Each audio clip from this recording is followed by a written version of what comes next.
Houston, Texas, February the 6th, 1967. Inside the vast concrete bowl of the Astrodome, a huge crowd had come to witness what the promoters were calling the Battle of Champions. Two men who each claimed to be the heavyweight champion of the world. Only one of them would walk out with that claim intact, and the other would walk out changed forever.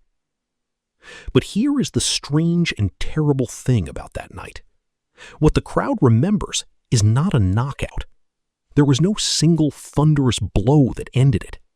Instead, there was something slower, something colder, something that stretched across 15 long, brutal rounds, until the very idea of a fair fight had dissolved into something else entirely. The man on the receiving end stood 6 feet 6 inches tall. He was no journeyman, no tune-up opponent brought in to be flattened. He was Ernie Terrell, the reigning World Boxing Association heavyweight champion, a genuine title holder with real wins over dangerous men. And yet, before that night was over, he would be half-blind, his face swollen and bleeding, and, in his own words spoken years later, quietly begging for it to stop. One judge scored the fight 148 to 133, a lopsided, punishing margin. But the numbers do not begin to tell you what actually happened in that ring, because what unfolded in the Astrodome was not really about points on a scorecard. It was about a message being delivered, publicly, deliberately, and without mercy. So the haunting question hangs over the whole story. Was this a boxing match? Or was it a punishment ceremony, carried out in front of the entire nation? To understand why one man wanted not just to win, but to torture, we have to go back to a Mississippi cotton field, and to a family of 10 trying to escape it. Ernie Terrell was born on the 4th of April, 1939, in Inverness, Mississippi, a small town buried deep in the flat, fertile heart of the Mississippi Delta. He spent his early childhood in nearby Belzoni. And in that time and that place, being born black in the Delta meant being born into one of the harshest arrangements the American South had to offer. He was one of 10 children. His father was a sharecropper, a man who worked land he did not own, in a system designed to keep families like his trapped in debt and dependence, year after year, harvest after harvest. This was the Jim Crow South at its most rigid, a world of cruel societal barriers and deeply rooted injustice, where the ceiling above a black child's ambitions was set painfully low. But Ernie's father made a decision that would quietly reshape his son's entire destiny. Like millions of other black families during what history would call the Great Migration, he looked north. When factory work opened up in the industrial cities of the North, he packed up the whole family and moved them to Chicago, trading the cotton rows of the Delta for the noise and smoke and possibility of a great American city. It was, in miniature, the story of an entire generation. Families leaving the fields behind, chasing something better in the shadow of the factories. And in the Terrell household, that ambition ran deeper than mere survival.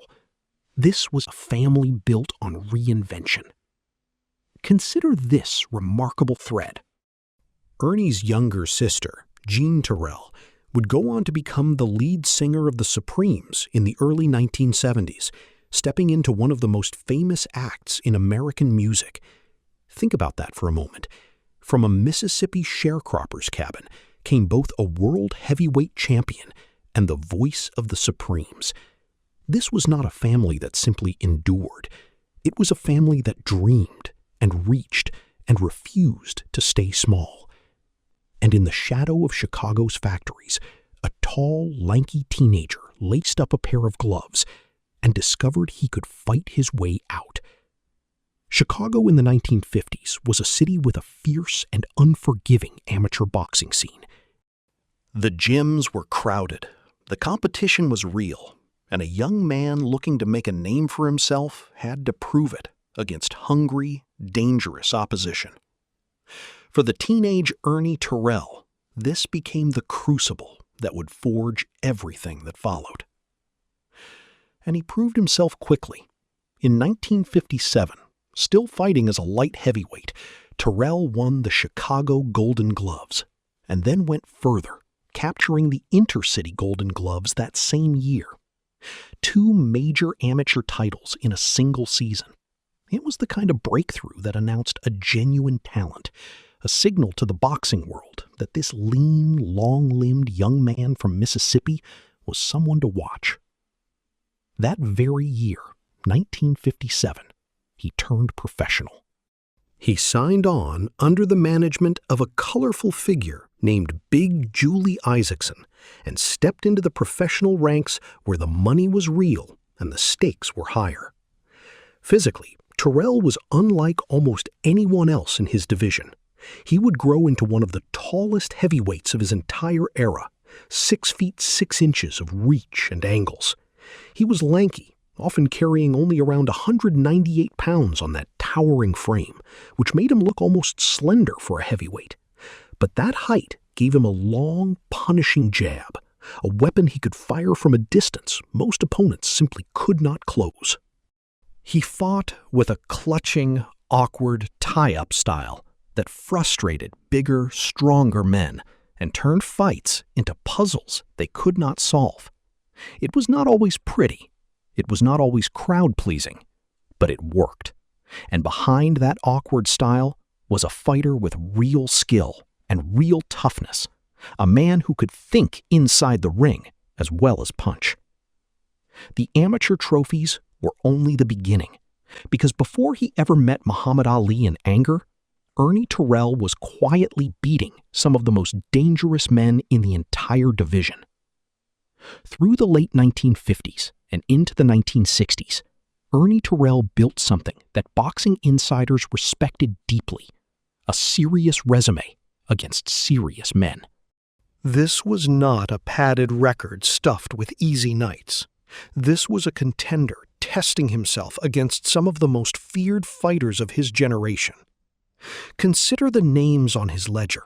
He defeated Zora Folley, a slick and highly regarded heavyweight who was a nightmare for anyone to face. He beat Bob Foster, a man who would go on to become one of the greatest light heavyweight champions in the history of the sport. These were not lucky wins.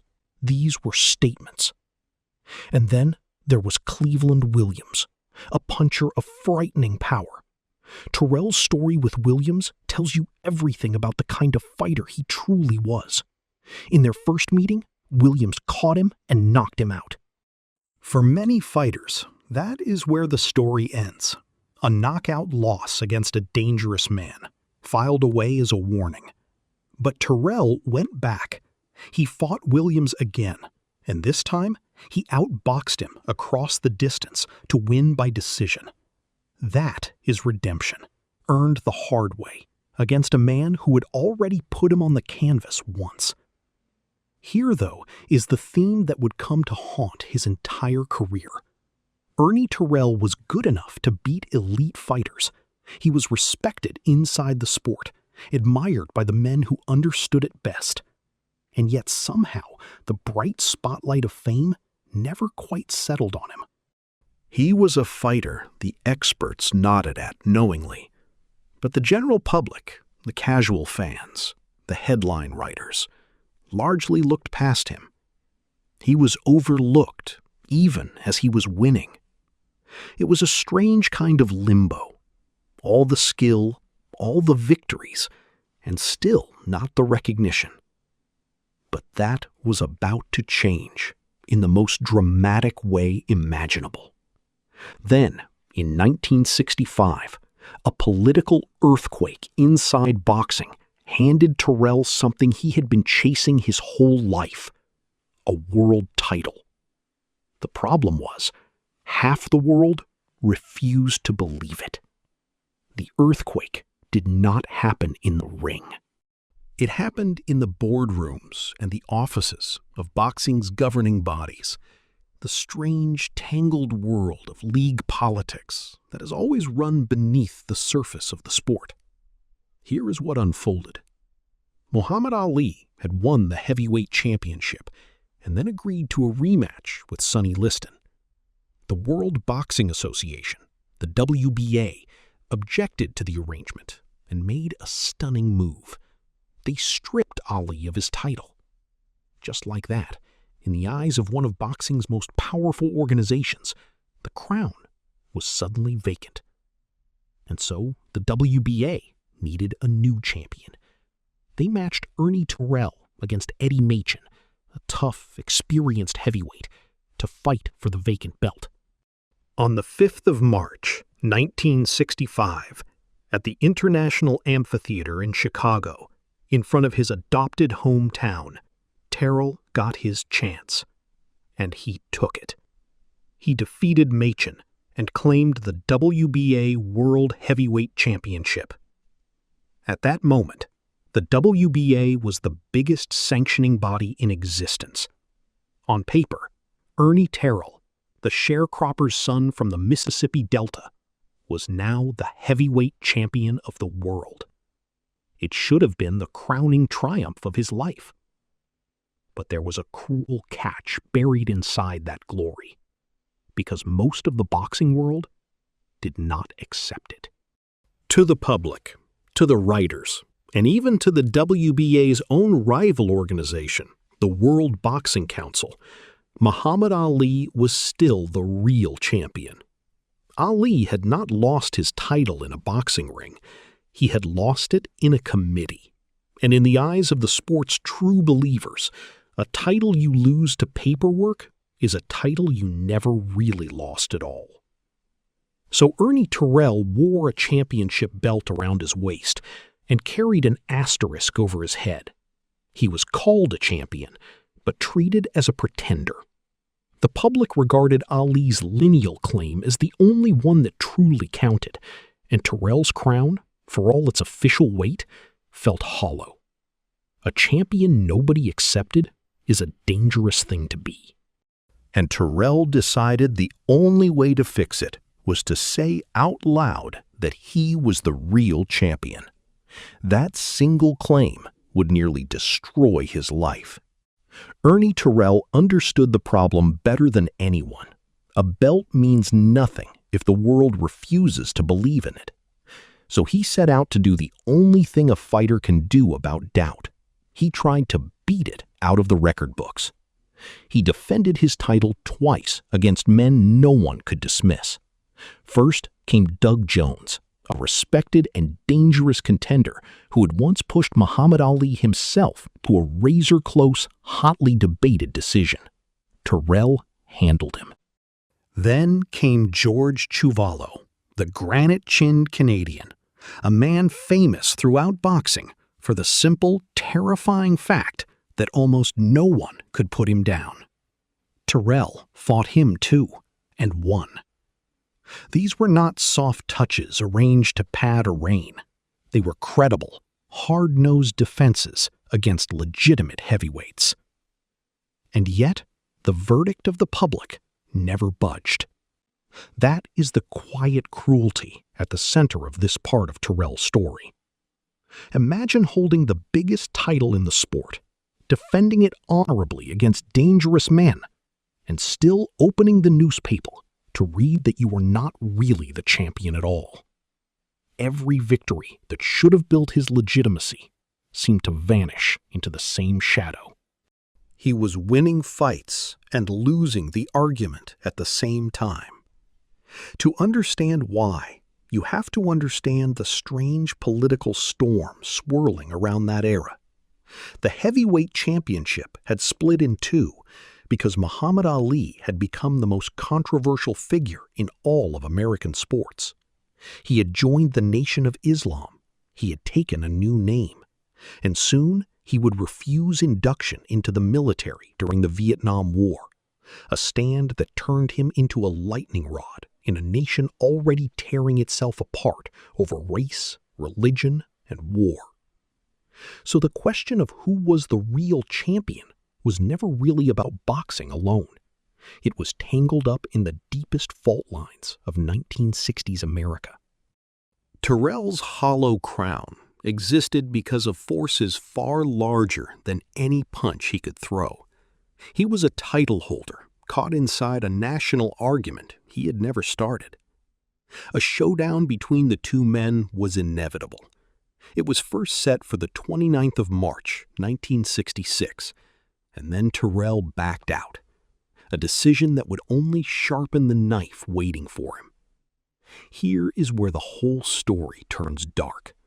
Not on a punch, not on a scorecard, on a name. Muhammad Ali had left behind the name Cassius Clay when he joined the Nation of Islam.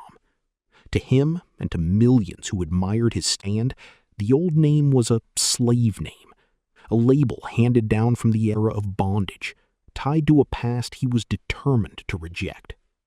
Taking the name Muhammad Ali was, in his eyes, an act of freedom, of self-definition, of claiming his own identity in a country that had spent centuries denying black men that very right. And Ernie Terrell kept calling him Cassius Clay, over and over. Now, here is where fairness demands we slow down. Terrell always insisted it was not an insult. He had known this man for years, back through the amateur circuit. They had sparred together, they had been friendly. And to Terrell, the man had simply always been Clay, a name he had used 1,000 times before Ali ever changed it. Years later, he told the British newspaper The Independent that it had been an honest mistake, that he had known the fighter so long he had never adjusted to the new name. But intention is one thing, impact is another. Because in that charged moment in American history, calling Ali by his birth name felt like something far larger than a slip of habit. It landed as a denial, a refusal to accept who this man had chosen to become. To Ali, and to those who stood with him, it was as if Terrell were reaching into the past and dragging him back to it against his will. So a simple matter of 2 syllables became a collision between 2 worlds. One man asserting a new black Muslim identity, the other, intentionally or not, seeming to reject it. And in boxing, disputes like that do not stay quiet. They find their way in front of cameras. The 2 men had once been friends who sparred together. But inside an ABC television studio, that old friendship exploded into something the cameras were never supposed to capture. It was supposed to be a routine promotional interview. 2 fighters, a television host, a few minutes of hype to sell tickets. Instead, it became one of the ugliest pre-fight moments of the entire era. Inside the ABC studios, in front of the cameras, Terrell once again referred to his opponent as Cassius Clay, and Ali turned on him. He demanded to know why Terrell insisted on using that name. Terrell held his ground, saying that Ali had introduced himself that way when they first met, a claim Ali flatly denied. The exchange grew hotter, sharper, more personal, and then it became physical. What had begun as a television segment dissolved into a genuine altercation between 2 heavyweight champions, the kind of raw, unscripted anger that no promoter plans for and no camera is meant to catch. But the studio scuffle was only the surface. In the days that followed, Ali made his intentions unmistakably clear. 2 days before the fight, he told the press something that still chills anyone who reads it. "I want to torture him," Ali said. "I want to give him the Patterson humiliation and punish him. A clean knockout is too good for him." Sit with those words for a moment. Not, "I want to beat him." Not, "I want to win." "I want to torture him. A clean knockout is too good for him." The reference to the Patterson humiliation pointed back to Ali's earlier bout with Floyd Patterson, another fight in which Ali had been accused of prolonging the punishment rather than ending it. This was a promise not merely to defeat Terrell, but to make an example of him. And there was a darker layer still. Before the fight, Ali also directed deeply offensive, racially charged language at Terrell, publicly framing him as a kind of racial traitor, using words that violated basic human dignity. This was not the ordinary trash talk of the fight game.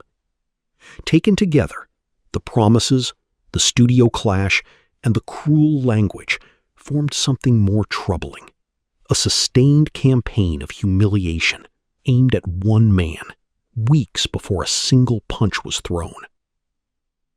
On the night of February the 6th, 1967, a massive crowd filled the Houston Astrodome, and what they witnessed would be called decades later the nastiest display of Ali's entire career. They billed it as the Battle of Champions, and America wanted to see it. The bout was carried on closed-circuit television, beamed into theaters and arenas across the country, where crowds gathered in the dark to watch two men settle the question of who truly ruled the heavyweight division.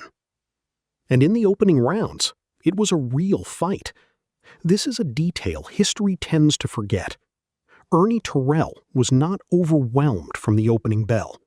He was the bigger man that night, and he believed, genuinely believed, that he had the size, the reach, and the skill to win. In the first two rounds, he was competitive, using his height and that long jab, trading with a man many considered the finest boxer alive. For a few minutes, the dream of legitimacy was still alive. For a few minutes, Ernie Terrell looked like he might actually prove the whole world wrong. Then came the third round, and everything changed. Terrell's eye began to swell. Before long, he was half blind, and he would remain that way for most of the fight, trying to box the fastest heavyweight of his generation, while barely able to see him. What caused it became one of the most bitterly disputed questions of the entire bout. In Terrell's own account, given afterward, there was nothing accidental about it. "He rubbed my eye against the top rope in the second round," Terrell said. "He rubbed one eye on the rope and put his thumb in the other eye, and for the rest of the fight, I was seeing 2 or 3 of him. His speed didn't bother me, and he didn't hurt me with his punching, but I couldn't see him." Read that carefully. In Terrell's telling, it was not Ali's punches that broke him. It was his sight. Ali told a very different story. He denied any dirty tactics, insisting flatly, "I'm a clean fighter." To this day, no one can prove with certainty what happened in those clinches. But what came next was not in dispute. A medical examination after the fight revealed the damage in cold clinical terms: a fractured bone beneath Terrell's eye and a damaged retina. Whatever caused it, the injury was real, and it was severe. By the 7th round, the fight tilted violently. And in the 8th, Muhammad Ali began doing something that turned a boxing match into a public interrogation. It started in the 8th round. As Ali battered the half-blinded man in front of him, he began to shout, not to the crowd, to Terrell. Between combinations, over and over, he demanded the same thing. "What's my name? What's my name?" This is the moment that would define both men for the rest of their lives. Ali was literally daring his opponent to hit him, taunting him, forcing the question into his face round after round. And Ernie Terrell never answered.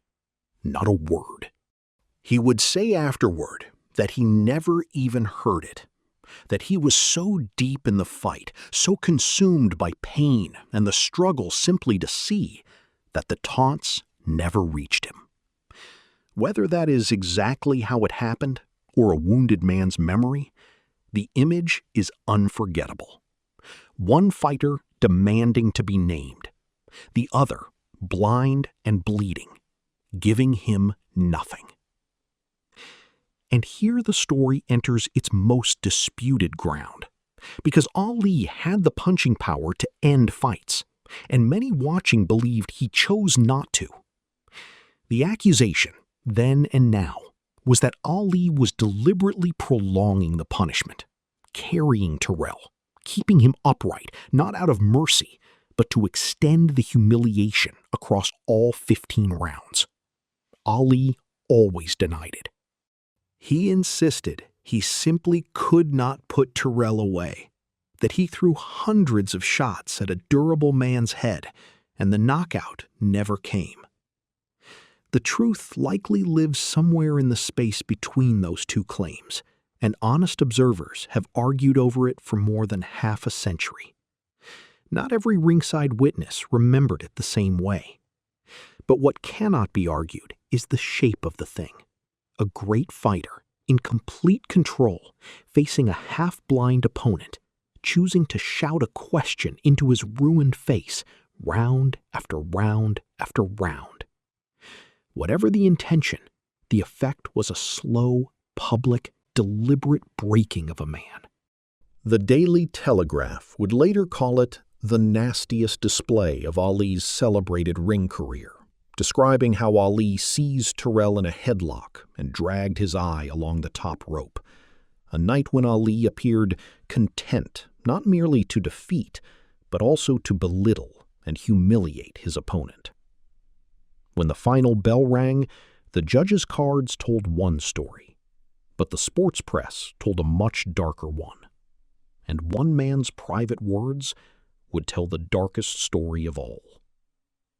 The scorecards, when they were read aloud, carried a kind of grim inevitability. Muhammad Ali had won by unanimous decision, and the margins were not close. One judge saw it 148 to 133, a chasm of a scoreline, the numerical fingerprint of a 15-round beating. There was no drama in the announcement. Everyone in the Astrodome already knew. But the scorecards were only the accounting. The true cost showed up later, in the quiet language of a medical report. When doctors examined Terrell, they found a fractured bone beneath his eye and a damaged retina. This was not the ordinary swelling and bruising a fighter carries out of a hard night. This was structural damage to a man's face and to his sight. The physical residue of whatever had happened in those clinches along the ropes. And then the writers began to weigh in, and their verdict was harsher than any judge's card. Sports Illustrated, reporting from ringside in that February of 1967, did not reach for the usual language of triumph. Instead, its account described 15 brutal rounds in which a vindictive champion punished his opponent without mercy. In the same breath, the magazine captured the terrible contradiction of the night, calling it both a wonderful demonstration of boxing skill and a barbarous display of cruelty. Read those two phrases together, because that is the paradox at the heart of the whole affair. Ali had been brilliant. Ali had also been cruel. And the sport's most respected publication refused to pretend those two things could be separated. The judgment only hardened with time. Years later, the Daily Telegraph would brand the bout the nastiest display of Ali's celebrated ring career. A remarkable sentence when you consider it was written about one of the most beloved athletes of the 20th century. This was not some obscure opponent complaining. This was the historical record, delivered by major newspapers and reputable sports journalism, agreeing that something ugly had happened in Houston. And in the aftermath, Ali did nothing to soften it. He continued to belittle the man he had just beaten, publicly mocking the very idea that Terrell had ever deserved to be called a champion at all. It was the final layer of a campaign that had begun weeks earlier: the studio clash, the vow to torture, the taunts, and now the dismissal. Terrell had been beaten in the ring and then diminished outside it, his legitimacy openly ridiculed by the man who had just half-blinded him. The world moved on to the next Ali headline. There was always a next Ali headline in those years. But for Ernie Terrell, the worst wound was not the eye. It was who was sitting at ringside, watching him break. Years afterward, Terrell would try to put into words what those final rounds had actually felt like from the inside. And what he described was not a boxing match at all.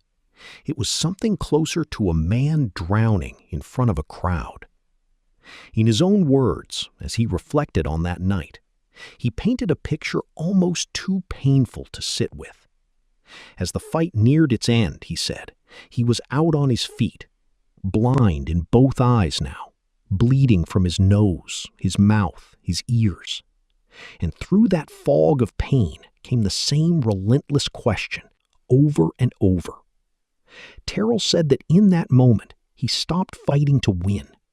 He began instead hoping only that his opponent would finally finish it and end the suffering.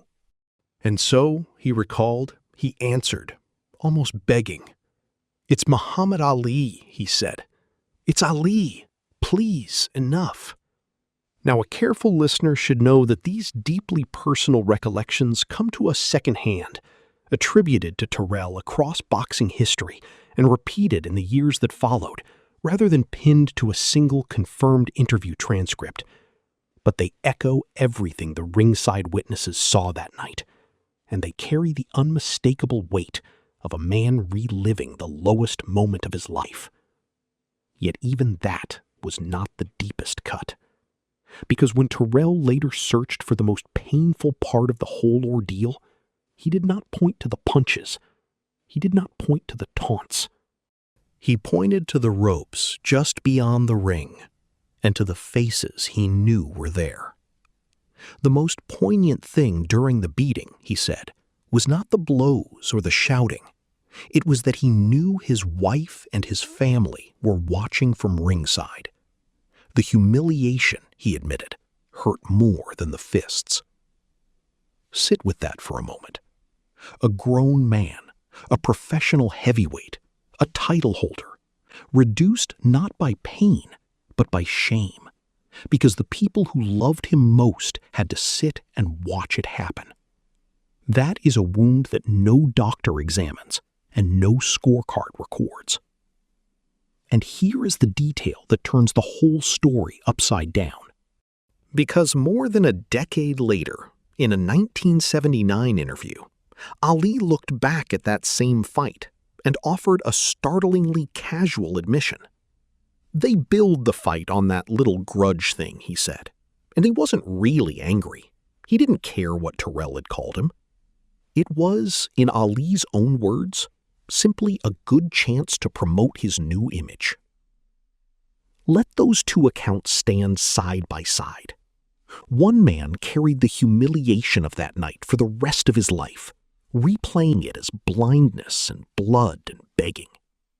The other, years on, described the entire grudge as little more than a promotional opportunity, a way to sell a story. So the haunting question sharpens to a fine point. Was Ernie Terrell tortured over a genuine grievance? Or was he broken in front of his own family for the sake of a marketing strategy? A man can lose a fight and recover. But how do you recover from being made an example of on national television? For 3 years, Ernie Terrell simply walked away. The unraveling came quickly. Later that same year of 1967, Terrell stepped back into the ring for the WBA Heavyweight Tournament, the scramble organized to fill the vacancy after Ali was stripped of his title in April of that year, following his refusal of military induction. Terrell was a natural favorite, a former title holder with a real pedigree. And he lost.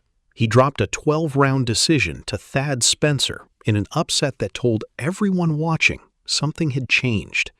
The fighter who had once outboxed dangerous men now looked like a man carrying an invisible weight. And so he stopped, For 3 full years, Ernie Terrell left the sport behind entirely. Whether it was the eye, the exhaustion, the humiliation, or all of it together, the towering champion who had believed he could beat the best in the world simply disappeared from the ring. Then, in 1970, he came back, and for a while, it looked like a genuine second act. He won 7 fights in a row, 7 straight victories that hinted the old skill was still in there somewhere, still worth watching. The comeback had momentum. It had a pulse. But boxing had one more injustice waiting for him. When he faced Chuck Wepner, Terrell lost a decision that most observers who saw the fight believed he had actually won. Read that carefully, because it is the second time the same shadow fell over his career. Once, the world refused to believe in a title he had legitimately won. Now, a decision was taken from him that many felt he had legitimately earned. The pattern was almost cruel in its consistency. A fighter forever standing just outside the recognition he deserved. The end, when it came, was abrupt. He lost his next bout to Jeff Merritt by a first-round technical knockout, a sudden, jarring finish for a man who had once gone the full 15 against the greatest boxer alive. And with that, Ernie Terrell was done. He closed his professional career with 46 wins, 21 of them by knockout, against 9 losses across 55 fights, a record most fighters would envy, attached to a name history chose to remember for a single terrible night. One boxing outlet would later put it plainly, calling him the permanent victim of one of the sport's great myths. He spent the rest of his life carrying not just the loss, but the legend that had grown up around it. The story of the man who wouldn't say the name. The gloves came off for good, but Ernie Terrell was still a relatively young man with a famous name and a family legacy in music. What he did next surprised almost everyone. Here is a truth the fight game rarely allows its audience to see. The men inside the ropes are more than the worst night of their careers. And in the decades after boxing, Ernie Terrell built a life that had almost nothing to do with the Houston Astrodome. He went home to Chicago, the city his sharecropper father had carried the family toward all those years before, and he turned toward the thing that had always run in the Terrell blood: music. He became a record producer, moving into the business side of the sound that his own family had helped shape. Remember that his younger sister had sung with one of the most famous groups in America. Music was never a distraction for this family. It was a second inheritance, right alongside the fighting. And Terrell leaned into it, building a working life in the studios of Chicago, far from the noise of the sporting press. He also reached, at least once, toward public service. In 1987, Ernie Terrell ran for alderman of Chicago's 34th Ward. It was a serious effort, and he came close, finishing second in the primary before losing in a runoff to a candidate named Lemuel Austin. It was not the outcome he wanted, but it revealed something about the man. The fighter, who had once been overlooked, doubted, and diminished, had not retreated into bitterness. He had stepped forward, into his community, willing to put his name in front of voters and ask to serve. And through it all, there was family. In 1974, he married Maxine Sibley, and together they raised 2 children. After a career defined in the public eye by one humiliating night, Terrell built the quiet, private, ordinary life that the ring had once denied him. A marriage, children, a home in the city that had made him. The man the world remembered as a victim spent his later decades simply living, working, and being present for the people who mattered most. But the final chapter would bring a quiet, painful irony, because in his last years, the mind of the man who had once refused to say a name began to slip away. In his final years, Ernie Terrell battled dementia. The tall, sharp, thinking fighter who had once solved dangerous men like puzzles inside the ring slowly lost his hold on the memories that made him who he was. History records the affliction plainly, and it leaves the rest for us to consider quietly, without insisting on answers no one can prove. He passed away on the 16th of December, 2014, at the age of 75, in a hospital in Evergreen Park, Illinois. He was laid to rest at Mount Hope Cemetery in Chicago, the city that had been his home for nearly his entire life, the destination at the end of that long journey out of the Mississippi Delta. By then, an entire generation of fans knew his name mostly through someone else's story. When Hollywood brought the life of Muhammad Ali to the screen in the film released in 2001, the brutal night in Houston was there on screen for a new audience to witness. And so Terrell entered the culture the same way he had left the sport, as a figure in another man's legend, the opponent in the fight everyone remembers. But that is exactly the injustice worth correcting here. Because Ernie Terrell was not born to be a supporting character. He was a Golden Gloves champion, a man who beat Zora Folley and Bob Foster, who climbed off the canvas to defeat Cleveland Williams, who held a version of the heavyweight championship of the world and defended it honorably against granite-jawed men who could not be knocked down. He was, by any fair accounting, a genuinely accomplished fighter and a record producer, a candidate for public office, a husband, and a father.